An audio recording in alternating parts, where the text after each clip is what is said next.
Alright, so in the last video, we talked about how to create a new project and record a SoundQA test. In this video, we are first going to go over the concept of set and mix. Now as you can see here, we're now sitting at set 1 and mix 1. If you're testing a whole bunch of specimens with different mixes, you can click the mix drop-down button on the home screen here, and then click add new mix. Now you can type in the unit weight and water cement ratio. And I would also suggest a sensible description that you may refer to later on.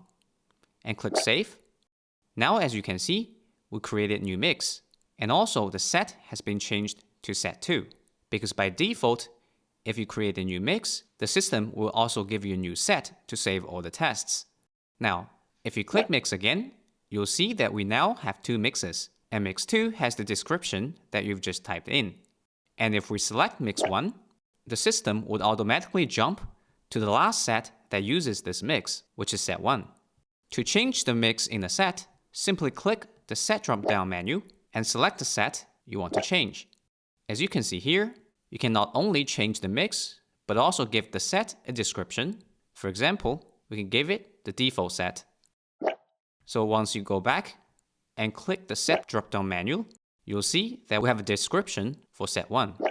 So basically, by default, we assume that each set has a different mix, but you can always change the mix so that you can have 2 sets with the same mix without any problem. Alright, so on the home screen here, there's an action button at the top right corner of the screen.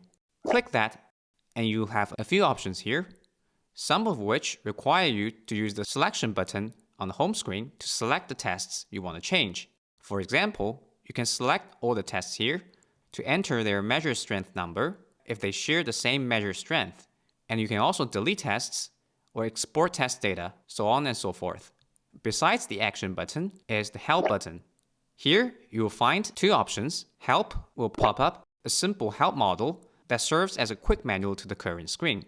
And the tutorials button will lead you to the series of tutorials like this one you're watching. Now another important button on the home screen is the graph button. Clicking on that and you'll be greeted with this graph model. By default, it shows all the test results for the current set. You can also change the data level to either sets with the same mix or all sets within this project. Besides that, you can also change the graph type from just showing the SoundQA test result to a strike versus measure strength graph if you have measure strength entered. Now down below, there's also a bar graph button which will lead you to a more detailed stats screen that we will revisit in a future video. Now another very useful toggle on the home screen is the tests and stats toggle. Here you'll see a very straightforward stats overview of the current project and set. If we change the measure strength of test 1 to something that is much lower than the SoundQA test result, you'll see that the font of the stats turns red. And if you toggle to stats now, it will give you a warning and remind you there is a large discrepancy between the SoundQA strength and the measure strength. And it is asking you to do a recalibration. And also, the stats here are in red. And I think we will end here for today's video.